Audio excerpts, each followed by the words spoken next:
This is Fam Electric Ghost, and we are live on our Twitch, YouTube, and Facebook channels with Luna. And we've talked to you before, but we didn't have a video podcast, and now we do. And now I'm back. Yeah, now you're back, and now you've actually performed too, and you've got a new teaser video for your newest song. We're actually going to introduce that because now on the video podcast we can show people artist work. So we're going to show this teaser video, and then we're going to talk about what you've been doing. So let me just get it queued up. So this is for Wild Heart. This is teaser part 2 because there was a part 1, and we're going to play it, and then we'll come back and talk to you. Okay. Sounds good. So we're gonna get into this.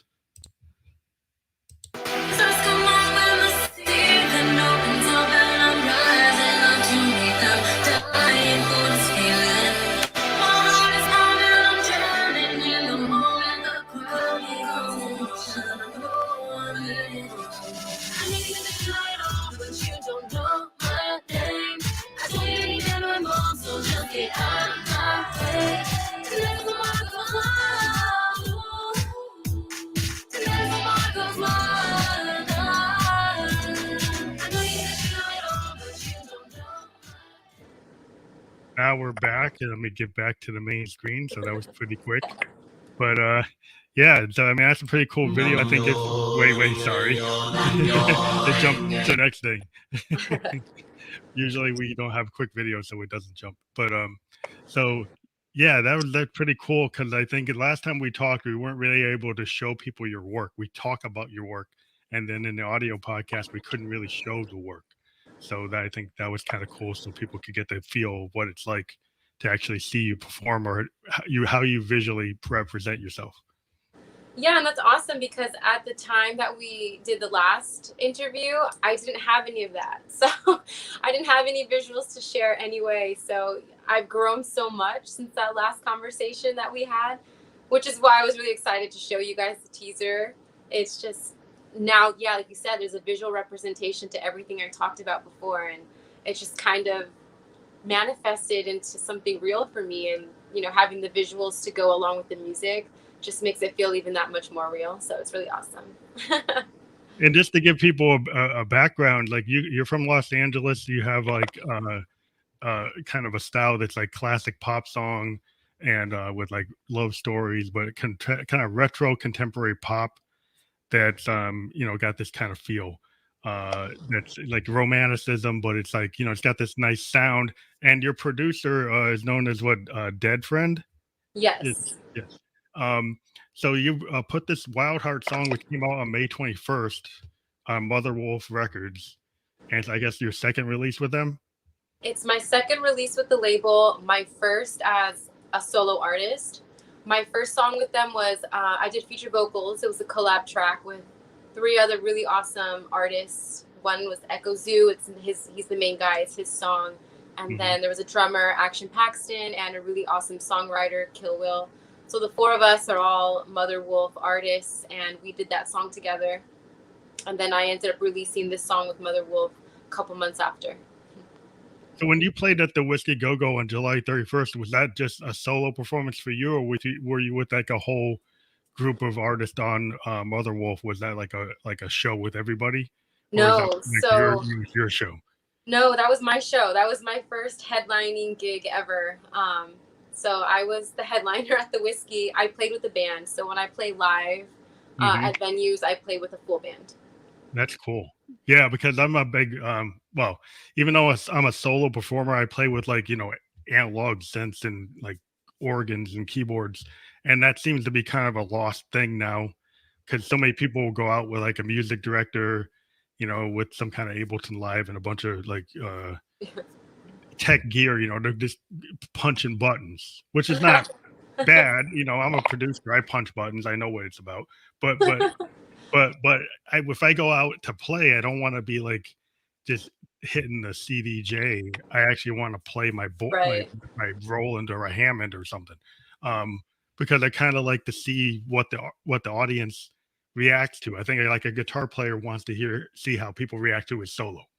You know. Well, not only that, but when you add the live instruments to the performance, it just makes the music sound fresh and brand new, and it also kind of appeals to more people. I tend to write very female centric pop music. It's not exactly easy for men to listen to my songs and relate, you know what I mean? But when you Yeah, hear it with the live band and I'm able to perform it, it it crosses sounds over better. different. It Yeah, you know, it kind of connects with more of an audience a little bit more, because now it's not just genre specific. It's literally a live moment in time, and people tend to appreciate that a little bit more. You know, with pop music, you hear it on the radio, it's all very programmed. But when you add the live elements to it, it gives it that yeah, really classic feel that people love. yeah. Because I'm a child of the '70s. I'm in my 50s, so like I grew up with like they didn't have computer kind of bands. So if I went to go see a band, I'm seeing like the Allman Brothers, or I see like I go see Steely Dan or Funkadelic or Earth, Wind and Fire, and the whole thing about going to see the band was like, okay, I know what they sound like on record, but when you see like Earth, Wind and Fire for real, there's like wow, it was like a big performance, and I kind of still like that as a producer. I kind of try to drive people's like, if you can play something, let's play something. Yeah, Let's exactly. not just do the program stuff, which is cool. And it's during because of COVID. Yeah, it's easier to use the soft sense. It's easier to use all that stuff. But if somebody's got ability to play a guitar or to do something kind of more unplugged, I kind of like the less dense mix of like getting the honesty out of the vocalist. Yeah. And like, how would you say like when you go to perform at the Whiskey Go Go and you're with a band, you've got that kind of raw like honesty that you're connecting with the crowd, and it's like similar to what any live band has the ability to do, right? Yeah, and you know what? It's awesome because the band pulls stuff out of me that I didn't even know I had sometimes. Like, it becomes a jam session a little bit when I'm on stage. Sometimes I forget that there's people even watching, because I'll just make eye contact with the guitar player and we're just like, yeah, like You just you're get feeling into this it. moment, I'm feeling this moment, and then all of a sudden like we're in this moment together, and the audience sees that and they feel that, and that raw energy translates to the crowd. And when I perform, I like to give back what I love most about music. And what made me really fall in love with music was watching my favorite artists perform live, and their ability to To do deliver that, to a do that. story and an emotion and a connection, and everybody feels it. We don't know what we're feeling, but we all feel the same thing in the crowd, and it feels good. And even when the songs are sad and you're like crying because it's Yeah, the saddest song that reminds you of something really, tragic, just that release alone feels good. And then to see somebody else in the crowd crying because they feel the same thing, it's that universal oneness that I love about live music, and that's the energy I try to provide the audience when I'm performing. That's my motto is we're all going to be in this universal oneness together. I'm just facilitating it. I think that's really cool because today, like I said, there's so many kind of perfect sounding music, and it's sometimes like if it's too perfect, it kind of takes what I like about like classic music. You go listen to the Beatles, or you listen to any record in the '70s. One of the cool things about it is that there are like happy accidents, Mm-hmm. right? There are actually mistakes. Like if you ever listen to like Todd Rundgren, Something Anything, or that song "Hello, It's Me," is this famous like '70s pop song, and it's actually got editing errors in it. But it's like it was done with like a live band and they cut it, but it actually, and that's kind of common in the '70s and late '60s. You would release a record, and if it just had a good feel, even if it had errors in it, they would release it. And it was kind of like those errors have become like part of the song, you know. And I think it's like people are striving so much to make perfect sounding music, they've kind of forgotten that having these happy accents kind of sometimes makes the song. Right. And those And I happy think, accidents definitely happen when you're playing live with the band. And yeah, and and only it, you know it happened. Only you and the rest of the guys in the band know it happened, but the because you're crowd doesn't, and professionals. they still love it. What's cool, I think it's fun when you're playing live is like if you know you made a mistake and then you can recover from it, right? If you're a professional musician, like you could say, well, yeah, I forgot that lyric or I forgot that section, but you kind of rebound from it and you kind of go with it. You don't just like, oh, stop the song, let's start again. No, you don't do that. You kind of like it's kind of cool because then it gives you permission to kind of just be more free with your own song. Yeah. Um, and I think that's really fun because live performance is hard today because it's cool that you actually did it because we're just coming out of kind of COVID and maybe going back into other things because of what's going on now. But it's just cool that you were able to actually get out there and perform. I know I was nervous it wasn't going to happen. There was a point where I was like, is it smart for me to even commit to this? Because what are the odds of the show even happening? There's a lot of rehearsals and time dedication that went into the show. And I was so worried that there might be another lockdown. Yeah, and it could happen. Fortunately, there wasn't. And I'm so grateful that there wasn't because, it turned out to be like the best night of my life.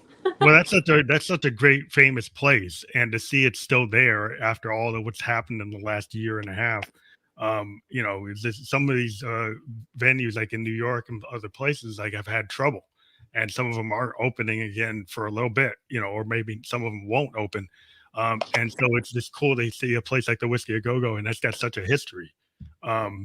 With anybody that's into music knows the kind of history that's associated with that place. It's pretty cool to be able to play there. It's kind of like in New York going to CBGBs or something. Yeah. It's so unfortunate how many venues are closing down or how many are struggling and to open their doors again. But the Whiskey is legendary, and they made it. They pulled through, and it's amazing to play there because you really do feel the history. Like you walk into that venue and you just feel all the bands, the history and the legends and just everybody who's been there and left their mark in that venue. You really do feel that. And when you hit the stage, it's not a very big venue, believe it or not. It's very small, very intimate. I mean, that's what's cool about it. It's one of the famous ones. It's not one of those big ones, right? And don't get me wrong, you can get a lot of people in there, and it's a very amazing crowd. But it's not the Greek Theater or something huge. You know what I mean? But not one of these big stadiums, like in festivals. Like a lot of people, but there's so much energy in that little venue, and it's really awesome. I'm so blessed to be able to have played there as many times as I have, and to be able to headline for the first time. That was definitely the biggest milestone in my career so far. So it's pretty awesome to say that I did it there. But another question is like, if you play a bigger stage, like I don't know how big a stage you have. Like if you go to these big festivals, like in Europe, and even the ones like they have in California and Colorado, it's like, I wonder how it is to connect with the audience. I mean, I think you can see your audience and you can feel the energy because it's a different thing. Like if you got this big crowd, like 100,000, 200, that's a different type of energy than if you have a really hyped, intimate crowd of like 500 to 1,000. I find like because I'm in that zone where I play to like 500 people. That's what the size I typically get to. But it's like I really like that feel because I feel like I'm really connecting, and I can actually like I'm like 10, 20 feet away from people, versus being 1,000 feet. Yeah. Do you have like a preference to like, or it doesn't matter because you just like to perform? I love to perform, and I've performed in a lot of different size venues and for different size events. I haven't done anything as big as a Coachella type festival or anything like that. That's goals for next, like my next milestone is to get on the festival lineup of that size.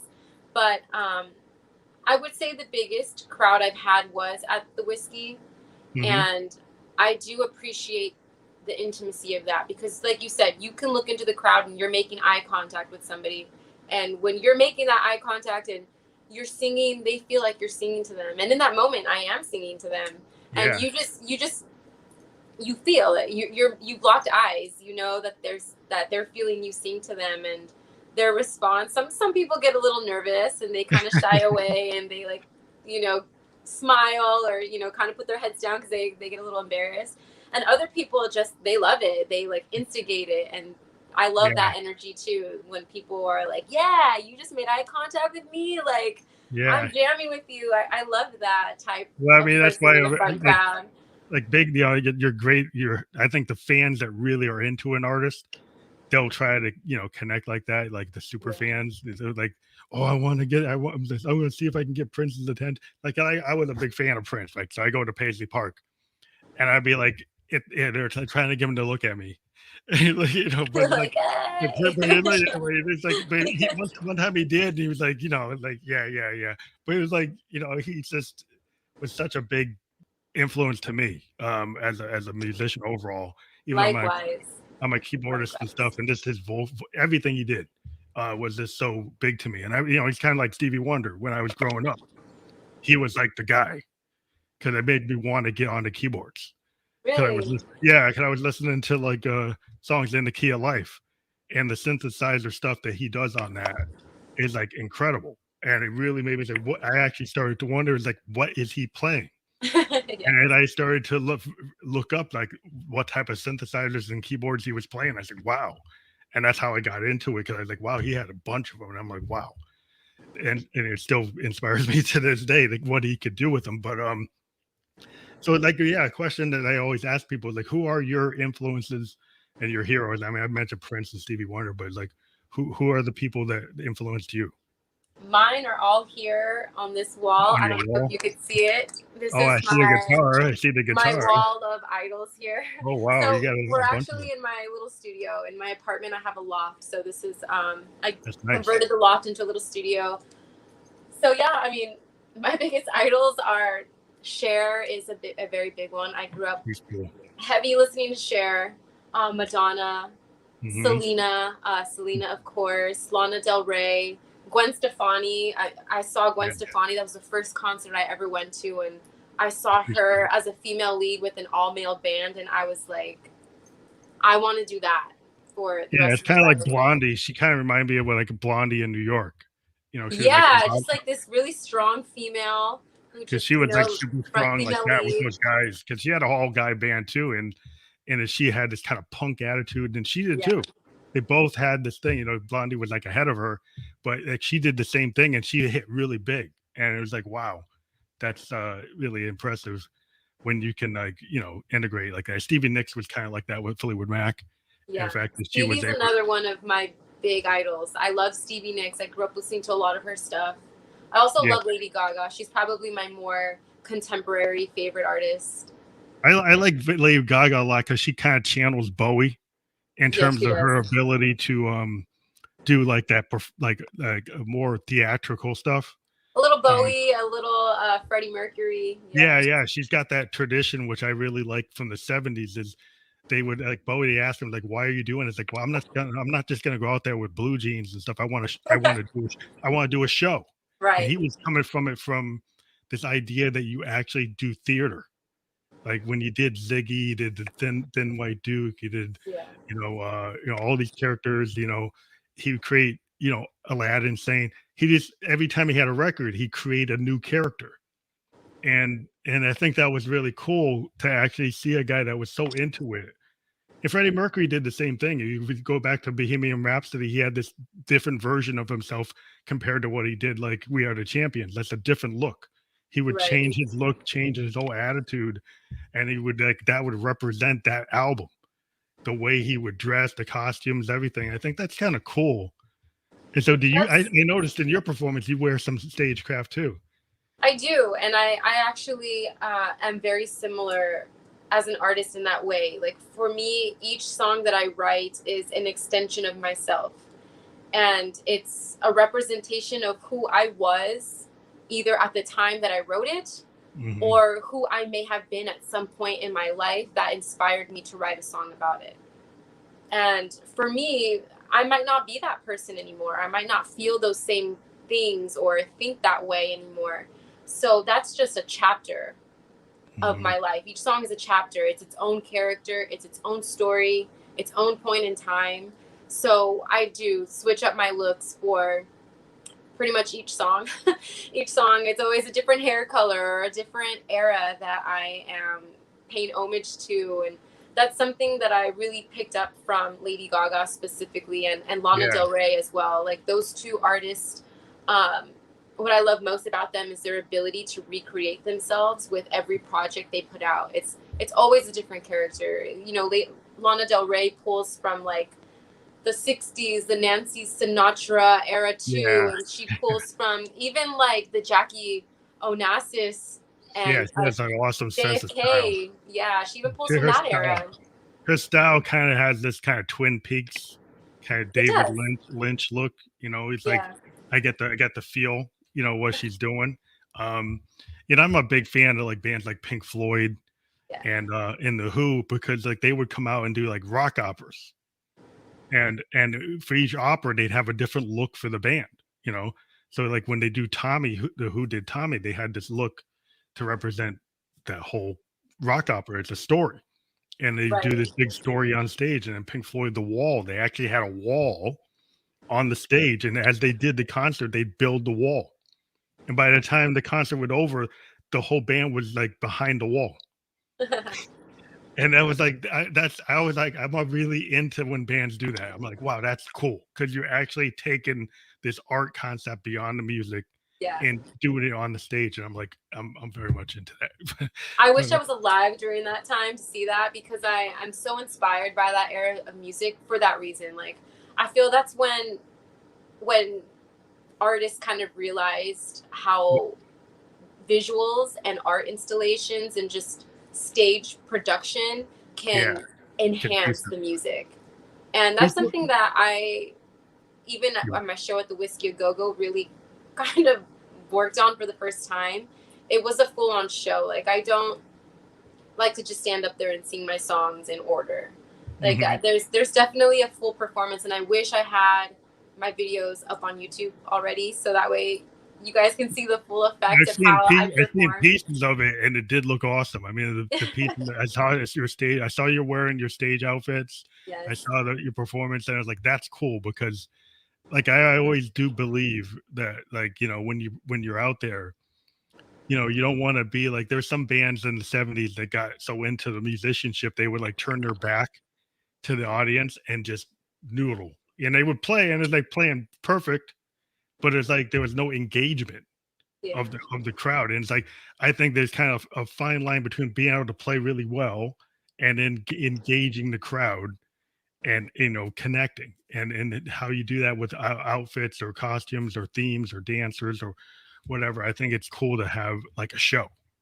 Yeah, and that's definitely the type of artist I want to be. Like, there's a much bigger vision to it, and I don't necessarily have the tools to make that happen yet, and I also Mhm. haven't had the stage to be able to make that happen.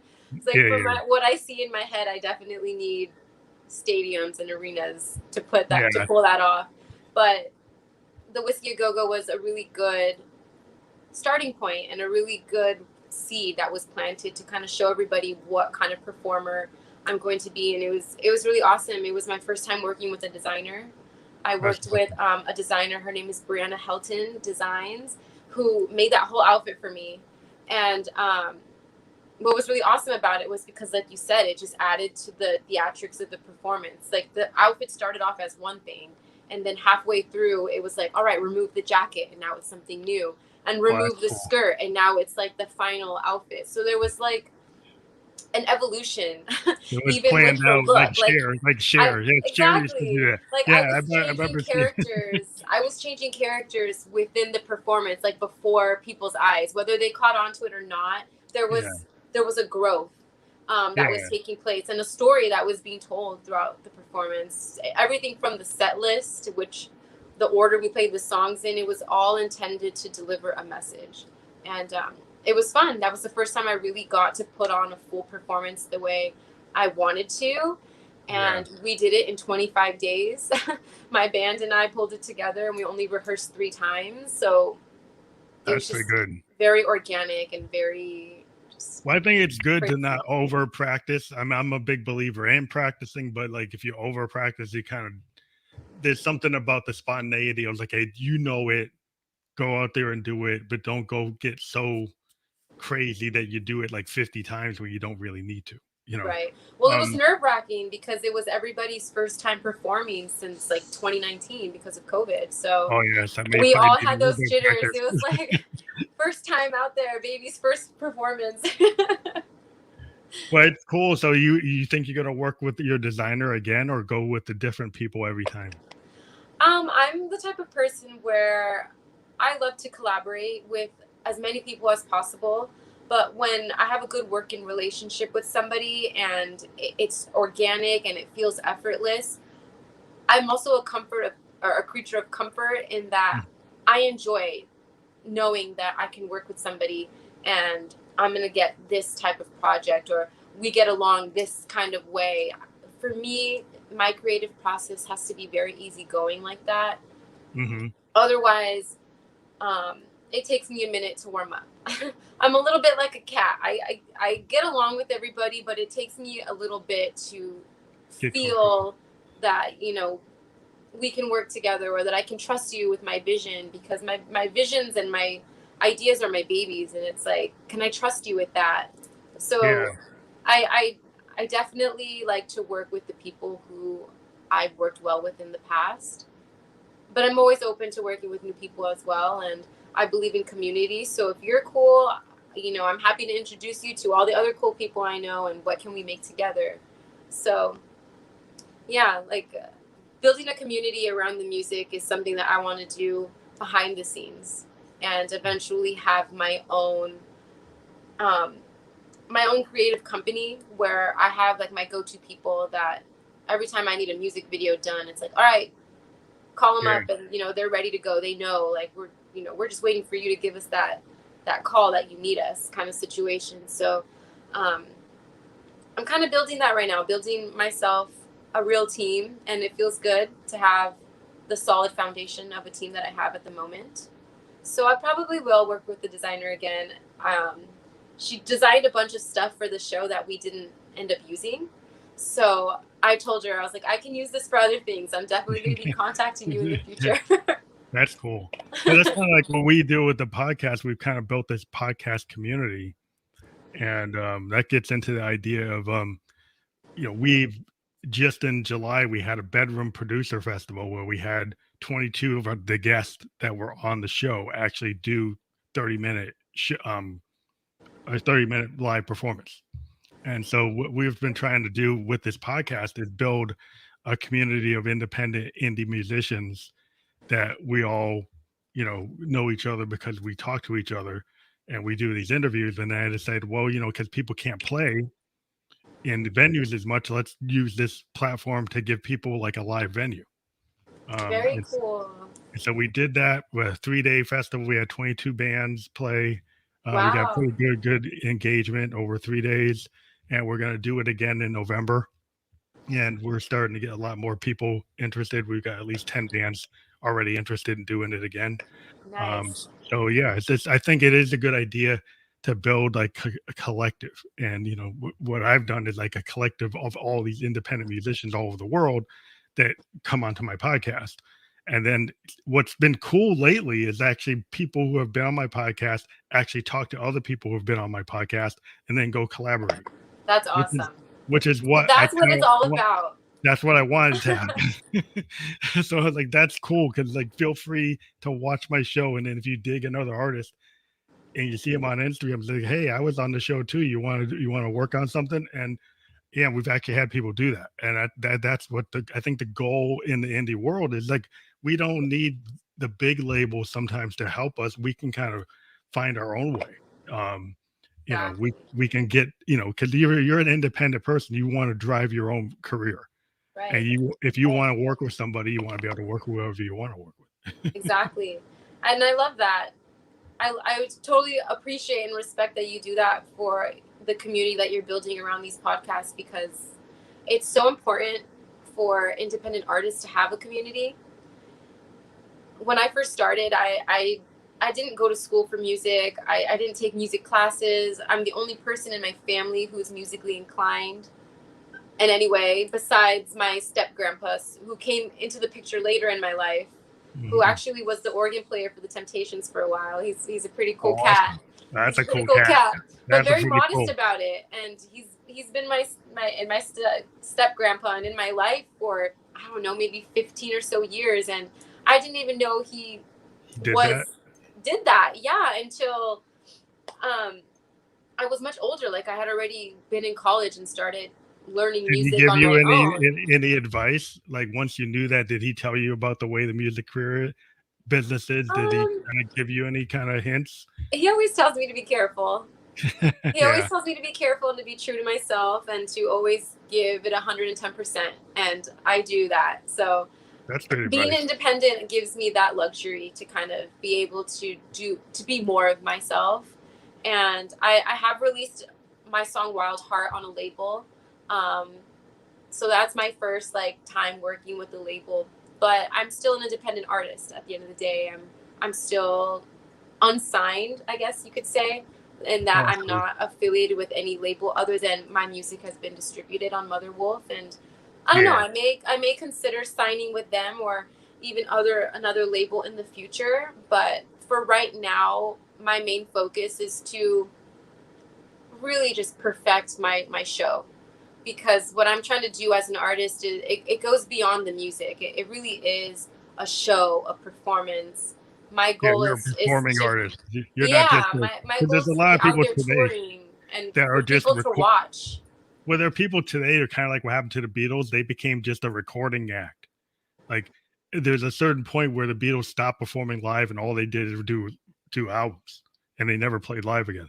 And I'm kind of like, like the Stones. The Stones always played live, They still right? play live. They still play live, but it's Yeah. like there's a different attitude, right? Like where the Stones are like, yeah, we're gonna go out there and we're gonna do this blues rock, and it's real powerful. It's got these roots that go into like the Delta, Mississippi, and it's got this stuff that mixed with like London European concepts along with this Delta stuff. And when you hear, Keith Richards on stage doing what he does, it's like, wow, there's something really like he's not. I always try to tell people today, you can't track Keith Richards on a DAW because the way he plays that guitar, it doesn't track because he's Right. playing it like a jazz guy. It's all over the place, but it feels like it's really got something in it, and it does. It's got this kind of feeling. It's hard to pin down, but that's what I really like about like live bands is it's Yeah. kind of you always get that kind of organic feel like with the Dead or the Stones or I mean, that's what there's I've always. like, if you really think about it too, like, music gives off a frequency. It gives off an energy, and when you're hearing it live in the audience, that frequency and that energy is literally hitting you. It's entering you and flowing through you. And when you listen to it on your headphones or even on your Bluetooth speaker at home, you're still feeling the frequencies and you're still getting that energy, but there's just something so pure and different about the voice. Even like hearing a singer's voice live, you Yeah, hear the breath, you hear every little like voice crack, even if it's tiny, all the things that get cut out yeah, in post-production when you're done recording a song, all those little bits and pieces that get cut out so that it sounds as perfect as possible. You feel the more of the emotion when you hear it live, and that's what music is. That's what makes it a universal language. It's because you can feel it. And I really hope that the future of music allows for more live performance opportunities yeah. where I hope people can so. be in attendance, because I feel like if we lose that live audience element to music, music is going to become like books. It's going to be this thing that we used to do and we used to have, but Well, it will get more robotic. It gets more, yeah, and and that's it's kind not of like fun. that, not fun because like even when I do stuff, I'm by myself in my studio, but I'm using all this analog equipment, and I'm not using the DAW. I'm just tracking to like hardware recorders. And one of the things I like to do as an artist is like if you think about a lot of the bands in the 60s and the 70s, they just go and jam, and then the jam became the song, Right. and then they and I still like to record that way. A lot of what I do today, and I've told a lot of people I produce, is like I will do a live like Facebook Live, and I will record it, and I do like a brand new song, and I put it out there, just whether I do errors or not, just to kind of force myself to play something kind of just stream of consciousness. And Frank Zappa used to talk about doing that all the time. And I really have found that it causes me to do things I wouldn't do if I kept on stopping the tape and going back and stopping and going back. I actually create this very interesting thing. I go back and I'll find a groove. If I play like an hour, I'll find something in that tape, and then I'll work with other tapes, and then I'll end up putting something together. And it's a cool way of kind of forcing yourself to come up with something new, because you Right. can't start again. Yeah. You just put yourself out there live, and then and then if you in front of a venue, it's even better because you have an audience to kind of trigger what people do. I mean, I've heard a lot of good stories about bands on tour that create their next album because they're touring, and they get that energy from the crowd, and they try new stuff, Yeah. and then that becomes the material that goes to the next record. And when you can't do that, then you're kind of stuck with just doing it in the studio. That's kind of what my goal is for the rest of this year, is definitely to start playing more venues, expanding outside of LA, and kind of maybe doing a mini tour up and down California, even heading out to Arizona, Nevada, just really trying to spread myself as far as I can at the moment. And while all that is taking place, my producer Deadfriend and I are in the middle. Well, not in the middle. We're at the very beginning of writing an album. Cool. So there's definitely an album in the works, but I'm really taking my time with this album this time. I'm really making sure that every song is exactly what I want to represent this next phase of my music. I really want to make sure that it sounds right, that the lyrics are right, that the message is right. So we're going to definitely be writing and experimenting with crowds at different venues to see what songs hit, what songs don't. Just being a little bit more strategic. I love doing that, because I think it's really cool when you are able to try new material on the audience, and then you find something that works, right? And then you're and even the ones that don't work, it's a lesson. It helps you as a musician. It's like, okay, that didn't work, but then this one did. And sometimes the stuff that you didn't think was going to work, actually the crowd likes the most. It's like the thing exactly. I really don't like this, but the crowd digs it so much, I guess should do it. Yeah, exactly. But but there's it's nothing cool. more real than live audience feedback. Yeah, they give you the real deal. Like, well, I didn't think that would work, but they like it. It's okay, it works. But it's interesting when you talk about when you work on an album, right? And in a studio, you have all these tools to make something sound like you can't really always reproduce it live, right? So the album becomes this different thing than what you'd perform. I've noticed as a musician, okay, what you put into if you listen to Sgt. Pepper's, there's stuff there you can't really replicate live. Right. Because all this all the studio artistry, backward tape loops, all these things that you can't really do. I mean, today you could run things, maybe you could do it with the backing tracks, but the whole idea is when you go to play live, it's different than what you do on the album. I think you have a different mindset when you're in the studio, because you can do things you can't do on stage. Okay, you could go and record your voice 50 times, and make this big choir of yourself. Well, how are you going to replicate that unless you bring 50 people on stage? Yeah, to sing it with you. Exactly. You sing with you. So there's stuff you can do that you can't do, and then that means that when you go to perform the song, you might have to change it because you can't have that with you. Yeah, I'm a very hybrid performer in that I really appreciate and love the old style of recording. I think it's amazing how most of Stevie Nicks' songs are all one takes. Granted, it might be the 100th one take of the day, but everybody back then recorded one takes, and it was literally the best one take one. And I think that's really awesome. But then again, I realize that it's modern times, and I do have the tools to be able to record something 50 times if I want to, and just cut and paste and fix things. So we definitely work with a little bit of both. In terms of how our recording process goes. But when I perform live, we do have the backing tracks for the most part. The band plays with the backing tracks, but my music is also programs, but in a way that the instrumentalists still have a lot of Yeah, freedom room. to play Yeah, and room to to kind of play.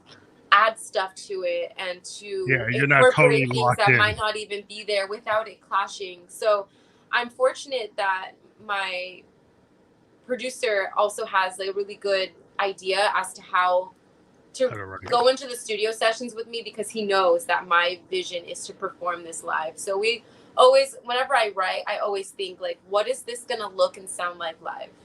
That's interesting because there was a story with like the Who when they wrote Tommy, and they could have done like 16 tracks, right? And they had the ability because they had like the first time they were in a studio had 16 tracks, and they kind of said, "Well, we're going to do this live, and there's only 4 of us. We're maybe only going to do out to like 6 tracks because that's like we want to perform it live." So they purposely didn't take advantage of what they could have done because they wanted to be able to perform it with 4 guys, and that's it, and not add anybody else. Um, and so I think that's interesting today that you do have the ability that you know, with the backing tracks and Ableton Live and all these other things, that you could actually go on stage and replicate almost exactly what's on your record. But then, like you said, sometimes people get stuck where if you do too much of that, you're locked in so tight that you can't deviate from the radio version of the song. Right. And then that becomes like not as fun to Yeah. me as a musician, because then I'm like, if I'm totally locked in, then I'm like, I don't have a lot of room to really deviate on this thing. I have to kind of stay totally locked in. I'm like, I don't like it. Yeah. It's so funny because all my bandmates, we actually performed together for the first time at the Whiskey, and they all had that feedback. They were like, you know what, we really liked playing this music because I had enough space to like be myself as an instrumentalist and like add a little flair here and there. So Yeah, I was I like, think yeah, any musician is going to tell you that. They'll really, if yeah, they're being honest, it's like I don't want to be locked in note for note right, if I yeah. don't have to. And I Not that don't I, either. I don't yeah, either. yeah, Like even as a vocalist, like I don't want to have to sing the same repetitive chorus. Like I want to be able to kind of drift riff, off and like focus on the riffing. harmonies and belt or like do something really in the moment. So Yeah, because one when we night you record all my songs, we always have that in mind, is that could. we need room to breathe for the live performance. Well, I think it's what's cool if you think about it. There was a story like Dylan, like I love Bob Dylan, and he's got like the famous song "Tangled Up in Blue," right? And that song is like, you know, about his divorce, and he's got multiple versions of it, right? And sometimes when he would play live, he'd have a different set of verses because I've got like all these. I'm a big Dylan fan, so I've got all like the variations of his songs. And he's got like multiple variations of that song, have different sets of lyrics. And I actually saw him play a bunch of times where he would actually go and use like the non-standard, not the album version. The He would different actually go versions. and use a whole different set of lyrics. And Wow. and I was like, that I always like, I love that when an artist does that, because then it's like I get so deep into somebody's catalog that like I know like Jim Morrison had a different version at the end. And sometimes if you watch him play on tape, you could hear the different versions that he would do. And I was like, I like each one of them. I kind of want to know about all of them. And yeah, I just think it's cool when people are allowed to have that kind of freedom. Because it makes it interesting for the fan too. I think that like if you go in, it's like, well, I don't know if like Eddie Vedder's going to do this song the same way. With Pearl Jam's kind of famous for that. They would go out and they still kind of do this old 60s, 70s kind of mentality that when they play, they run different versions of the songs. Amy Winehouse was really good at that too. Yeah, she used to say that she didn't want to do it the same. I think I saw some interview with her, a documentary, and she said it was boring to do it Yeah, the same way. so she would change the songs because she just didn't want to do them the same all the time. Yeah.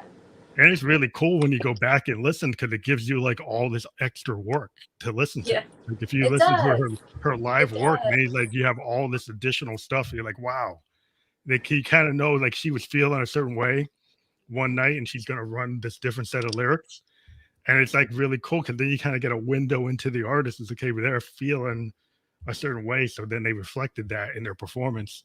Yeah. It makes you connect to them in a different way, you know. It also kind of adds another element of like raw emotion, raw like realness to it, because she's singing it based on how she feels in that moment. You know, like maybe Yeah. she doesn't want to sing Rehab as an aggressive, angry song. Maybe that night she's feeling sad about Rehab, and like all of a Yeah. sudden she sings it a little different and it makes it a new song. Same words, or Yeah. maybe different little variations here and there, but now all of a sudden, as an Amy Winehouse fan, you're like, whoa, maybe Rehab is a sad song. You know what I mean? It just Yeah. It depends on what more you do. interpretation. Yeah, Yeah. exactly.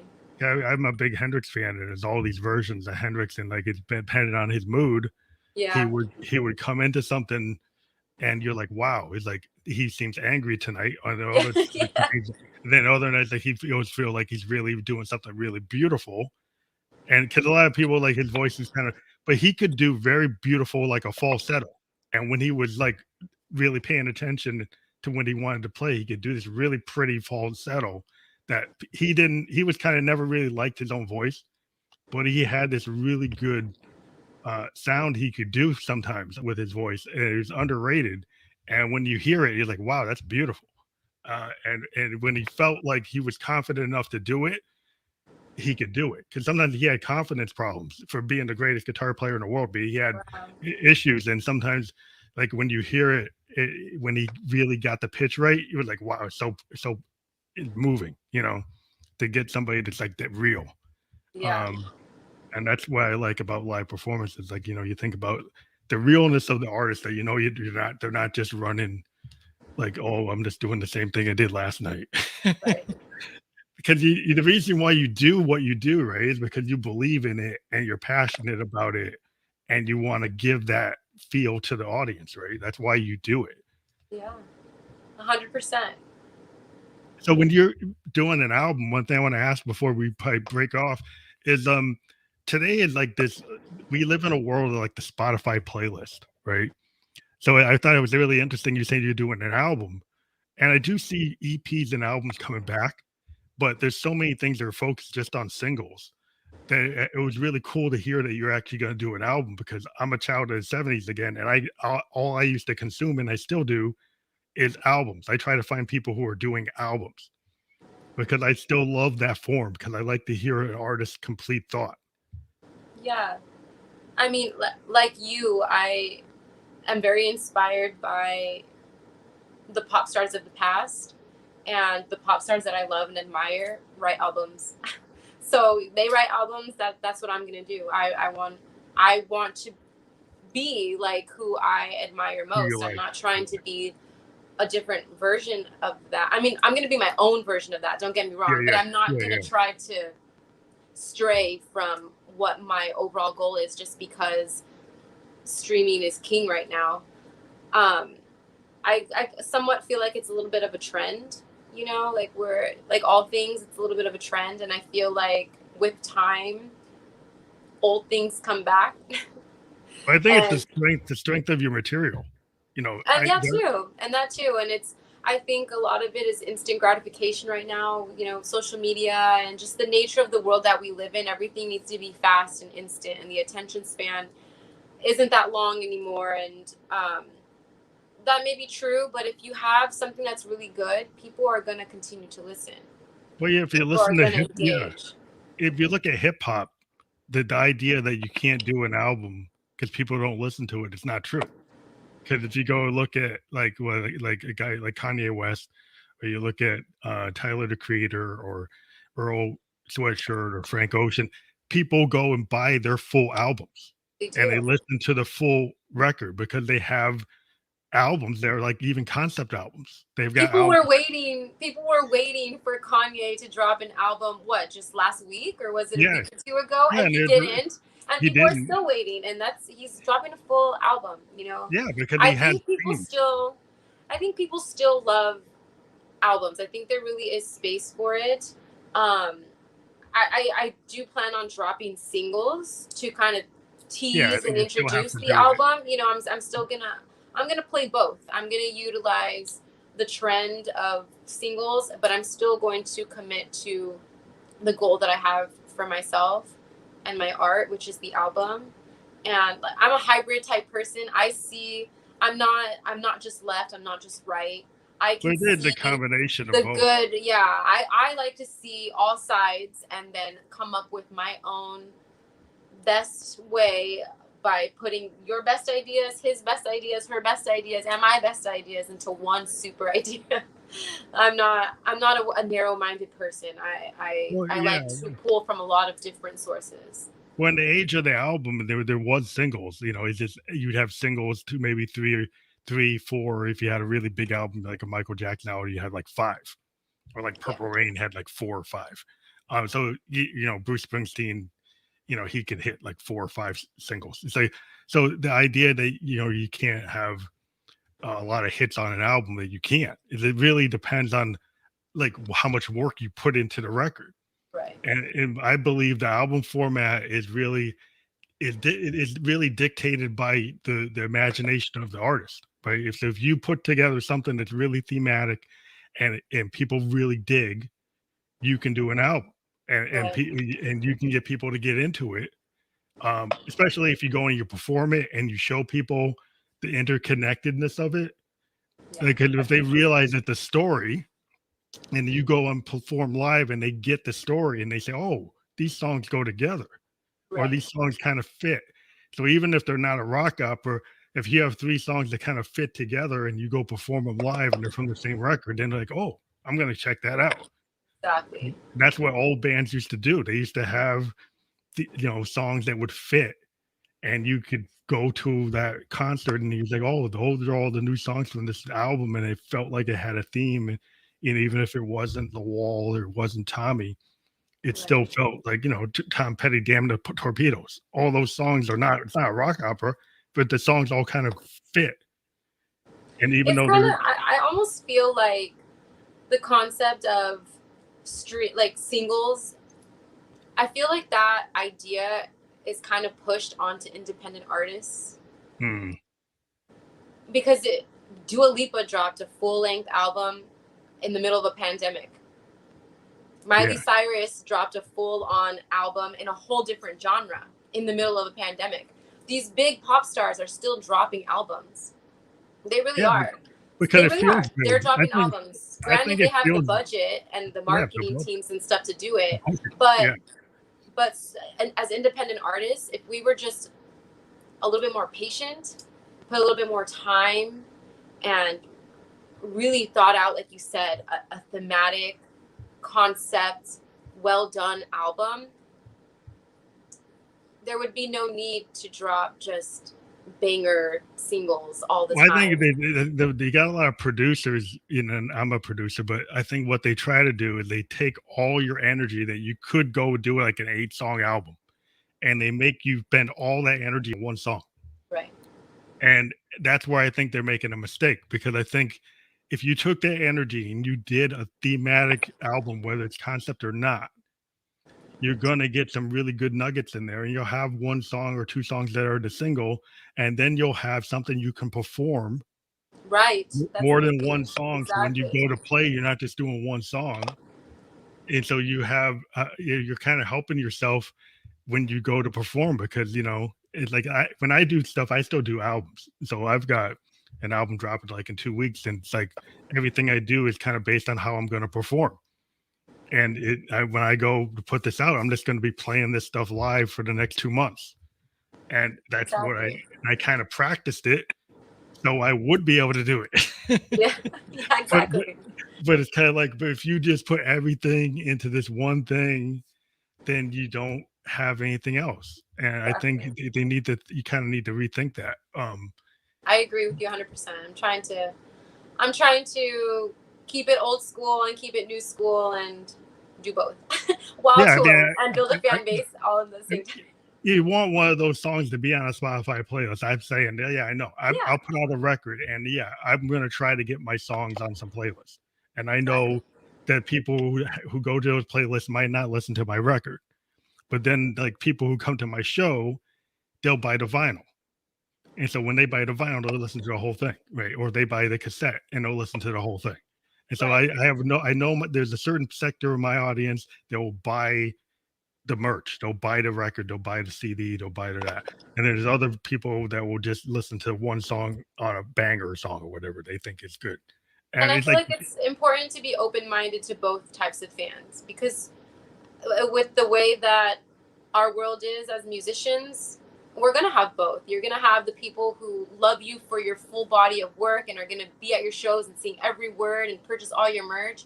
But you are also going to have those people who only love your number one song on Spotify, but that person might play it on repeat for 3 days straight because they love it so much, and you got to appreciate that love too, you yeah, know. yeah, because that's how you get, your these playlists are like the radio, they're like Yeah. they're how you get booked, because like, oh, you're on this big EDM playlist, you're on the big progressive trance playlist, you're on the new electronic new wave synth wave playlist, like, so like you're trying to target for what you do, like, and I'm like, I'm a synth wave, new wave, synth wave. If I get on a synth wave playlist and I get all these fans like in Norway and Amsterdam, and they like my stuff, and then that's a place I could go, Exactly. so I could actually, if I got an audience in Denmark, it's like, well, now I could go to Denmark and I could go play because they Yeah. like me there. So you kind of I go, got fans there. yeah, you got fans. The way the world is, it's weird. It's like you have a lot of fans. Suddenly they got fans in Busan, South Korea, and Yeah. suddenly you got like all these fans in Busan. So, well, I could go play a club in Busan Yeah. because I got fans there that dig what I'm doing. So I should go there, and that's where you kind of, you never know, because you get people like all over the world. To get people in Netherlands. It's just, you gotta be open tonight. Like, well, I'm not going to go outside of Boston. Like, well, maybe you should. Because like if you got fans all over the world, it's like just staying in Boston probably not the best idea. Yeah. But yeah, I just think that as musicians, we just have to be aware of what our reach is, and then kind of take advantage of it. And be flexible. Don't be afraid to try something new. Don't be afraid to try something old again just because it didn't work the first time. I feel like as independent artists, we are just always chasing after the next thing that we think is going to work, the next trend, and we kind of lose steam, and it's hard because we're funding everything ourselves and we're doing all the legwork on our own. But Hmm. with hard work, persistence, and an open mind and open heart, and anything can happen. And that's the beauty of being an independent artist, because when it happens for you, it's all yours. It's all Yeah, yours, and yeah. you When you earned finally, it, and you can be proud of it, and you don't have to share it with anybody. You know what I mean? Like, you don't owe anybody anything, and that's really good. well, that's what I like about vinyl, because like if you're an indie artist, right, and if you could sell 1,000, 2,000 vinyls and make more money than you make on Spotify all year. Yeah. Yeah, if I Or sell, playing at a show. yeah, I can. I Because the thing about vinyl, just to push it, is you can have a lot of cool art. So, right. So if you have an idea, you can have an artist do the cover. You can have liner notes. You can have your lyric sheet. You can have a poster. You have stickers. And so when the customer, your fan gets engaged, they really get to feel like your full artistic, you know, project. Yeah. And then what's cool about it is you don't gotta print like 10,000 or 100,000 or a million of them to make any money. Because people are willing to spend pretty good money on these vinyls, you can run like a batch of 1,000 or 500 and make money Right. that you couldn't make like any other way. And Yeah. so I think it's a pretty cool way for indie artists to like engage their fan and actually have something. You go to a show and you can sign it, and it's not just a T-shirt or something, but it's just a way for your fan to like. I think if you physically have a record, as a fan, I was always a big, oh wow, I actually have Led Zeppelin 4, and I'm playing with the cover, and I'm playing with the. I'm like, I don't know, I like that, and like maybe in the digital age, everybody's like, well, I can just live with it on my phone, but I kind of still like to have it. But Something that's, to hold, something to yeah, hang up on your wall, and something to look yeah, at it's every just day. something cool about physically having a piece of music, on vinyl or something. This, it just, I and actually be able to read the lyrics because the sheet is bigger. Yeah. Yeah. Maybe I'm too old, so I can't read it when it's very tiny. But yeah, it's great to have you on the show.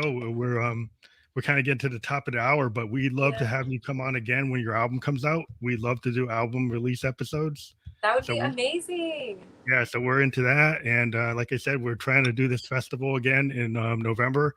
So if you're not on the road and you could do like a 20, 30-minute show, or even if you're on the road, maybe you could do it from wherever you are. Yeah, that'd be awesome. That'd be cool. Get in touch with us. We'll work it out with you if you want to do it. And maybe I can do the show from a tour bus, manifesting that. yeah, it's wherever you can get a webcam and a good signal. So it's like basically wherever, if you can get your webcam or your iPhone to send the signal that you're sending here, and Nice. you can connect it, your guitars and stuff, so it comes through clean, you can do it. So that's like, it'll work. We've had people, that's what they did. So yeah, we'll be looking forward to talking to you again. This is going to be out again on Spotify and Apple audio podcast within an hour. It will be permanently on the YouTube, Twitch, and Facebook channels, and I will send you the permanent links. And you'll get the Spotify link within an hour connected to Instagram. So that's one cool thing is the Spotify podcast link actually connects to Instagram as a highlight, and you can click it and go right to the full episode. Oh, cool. I'll be sharing that as soon as we get off. Yeah, well, it'll take like an hour for me to do that one, but okay, so it'll be out there. It'll be out there tonight sometime. All right. Thank you very much. Thank you so much for having me. It's been a blast to chat with you and talk about like everything that's changed from then and now, and I'm really excited to talk to you again in the future. Well, I'm glad you're still pushing forward, and you did your performance. You got a record coming out, so you're making a lot of forward progress. So that's cool to hear. We love to hear that from the artists we talk to. We look forward to talking to you about your new record when it comes out. And thank you. Have a good night. Thank you. You too. Bye. Bye.